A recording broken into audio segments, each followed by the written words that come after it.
1944, along with a few other times. So 1944 is where I'm going to start. Here's a photograph, a black and white photograph that is taken in 1944. Korea was under Japanese occupation, and it was at the tail end of their colonial empire. So as you know, 1945, everything changed, but 1944, it was still under Japanese rule. And this is a photograph that I treasure very much, and I think about very often, because the person on the right, or I guess right over there, the person who's wearing a suit, is my grandfather. And he is about, I think about 26 years old at this period. And he is taking a walk with his friend. So he was a tailor. He learned how to become a men's tailor around 1930s. And that's a pretty complex story that I'm trying to unpack. So here's a zoomed photo of him. There's a lot of things that inspire me about this photograph and his story. For one, he did not come from Seoul. He came from the countryside. So his journey from the country to Seoul was a very difficult and almost a miraculous chance that he was able to settle in Seoul in 1930s and 40s. He did not come from money. His family did not own land or any means of making money during those times. So they were, it was a starving family, and many of the men were either kidnapped or brought to the forced labor with the Japanese Empire, or through the wars they were killed.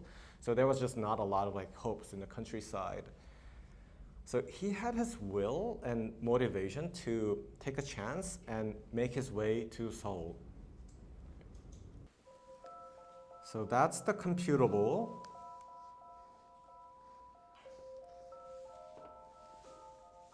And I'm going to talk about something a little bit more abstract for a minute.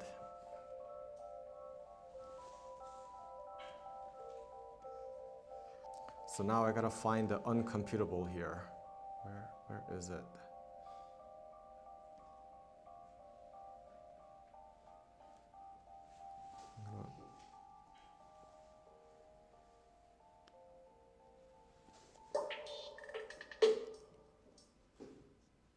Oh, there you go. I see it.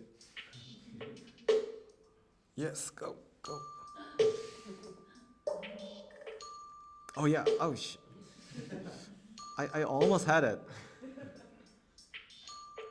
Not Google. All right, you got to help me. So where is it? Right there. No? Okay. So this part is going to be the most abstract, and it's okay if you don't get it, but I'm I'm gonna treat it almost like a poetry, especially this part. So the computable is important, but uncomputable is actually more important. So I'm trying to explain uncomputable from mathematical, logical, and cultural perspective. Anybody know Gödel? Like a German logician? The archival drawing of Cecil Rhodes is positioned right next to Claude Shannon's thesis about switching circuits and electronic communication, which is considered the foundation of a modern computing.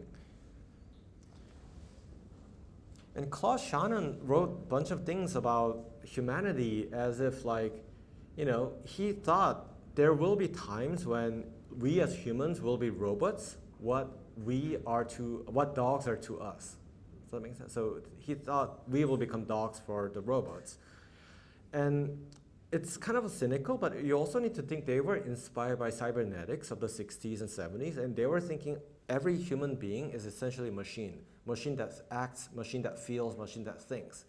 So he did not really distinguish between machine intelligence and human intelligence, and he just thought machines would be better at that intelligence. So this is part of the diagram from his master's thesis that is essentially, he figured out that he could use relays to create logical gates. So people before him had the idea of logic and computation, but they were trying to use gears and other kinds of materials, but that were more cumbersome and it would wear out. But relays would be more efficient. So that was the birth of this electronic communication.